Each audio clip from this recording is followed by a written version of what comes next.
Ini bangunan.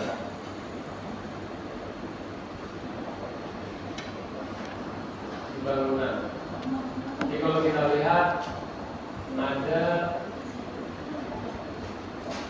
sebanyak 15.189 ya, 15.189 bangunan di Kecamatan Tamong ini belum tangan kerja. Nah ini di dalam media itu kita harus mengunci batasan wilayah analisis kita. Jika ada permukiman di luar dari administrasi tambang itu kita buang di dalam analisis, tidak kita ikutkan.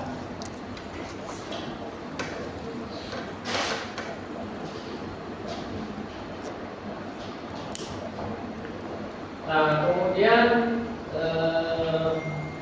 langkah selanjutnya adalah secara digital ini kita tidak bisa langsung menjalankan NNA-nya sebelum kita memastikan bahwasanya data yang akan kita lakukan NNA adalah data pada sistem koordinat UTM. Karena kita kembali lagi kepada konsep NNA ini kan menghitung jarak terdekat antara satu titik dengan titik lainnya atau tetangganya. Berbicara jarak, ukuran jarak itu adalah meter atau kilometer. Itu tidak akan bisa kita mengukur jarak itu ketika geografis, ketika detik, ketika detik, ketika menit, maka harus kita konversi. Ya. Mengkonversi koordinat ya seperti waktu di geoprocessing kita juga sudah pernah belajar, itu bisa kita lakukan di data management tool, di project transformasi, pilih raster, pilih project untuk melakukan konversi data. Nah, di sini kita bisa masukkan data poin bangunannya, nanti secara otomatis akan terbaca kalau koordinat yang digunakan itu adalah geografis. Di sini kita bisa simpan, di sini kita bisa rubah koordinatnya sesuai pada zona UTM-nya zona berapa kita sesuaikan. Jadi kalau di sini 47 N karena memang tambang Kecamatan Kampar itu berada di 47 N. Jadi kalau misalnya dapat kuansing nanti jangan tulis pula 47 N itu sudah 47 S. Jadi disesuaikan. Nah setelah itu baru dilakukan analisis tanggal terdekat. Tool dari NNA itu adanya di spasial statistik, di analisis pattern, average nearest neighbor, ya itu aja. Kemudian kita inputkan datanya, nanti hasilnya akan seperti ini. Hasilnya berupa tabel saksi saja.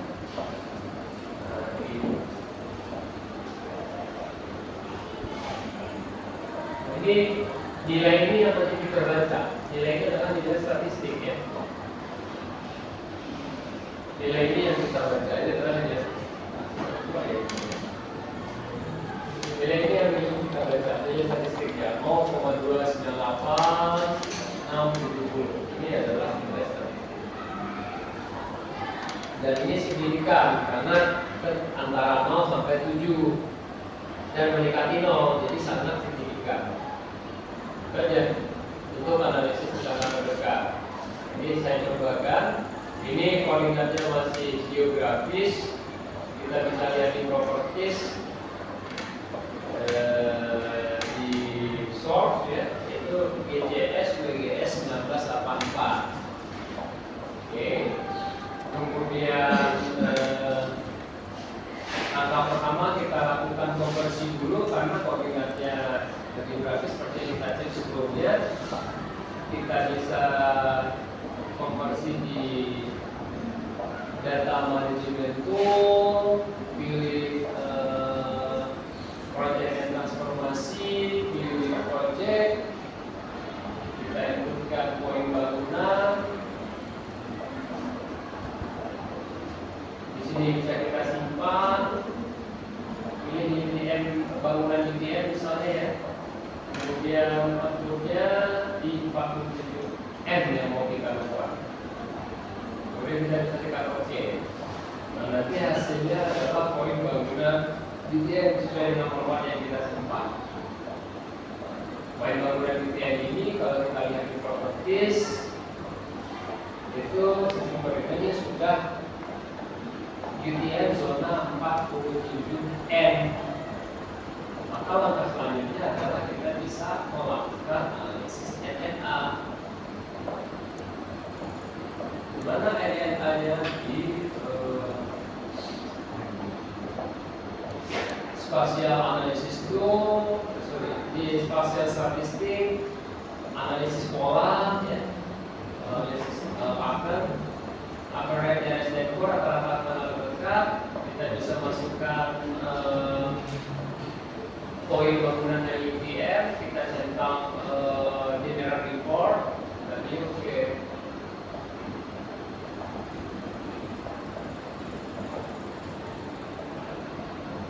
Tunggu prosesnya.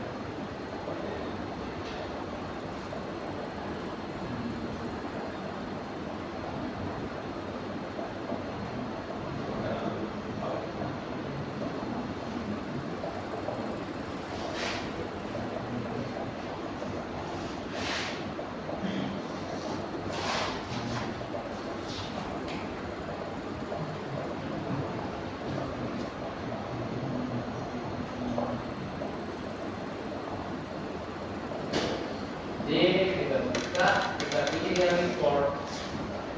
Nah, ini hasilnya. Dia hasilnya bukan berupa data baru, tapi berupa signifikansi statistik. Nah, di sini kan nilainya 0,298 ya.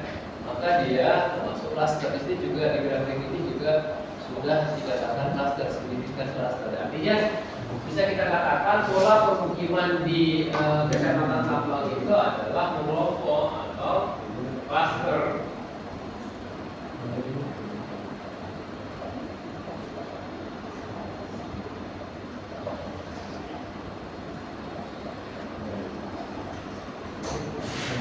Kalau kita berbesar sebenarnya memang bentuknya mengelompok. Mengelompok kan? Ini jaraknya sangat dekat. Ini satu cluster ini. Nah, ini yang dikatakan tadi yaitu beberapa titik konsentrasi berdekatan satu sama lain dan ada area besar yang berisi sedikit titik yang sepertinya ada jarak yang tidak bermakna. Jadi ini pencilan cluster ya, konsentrasi namanya.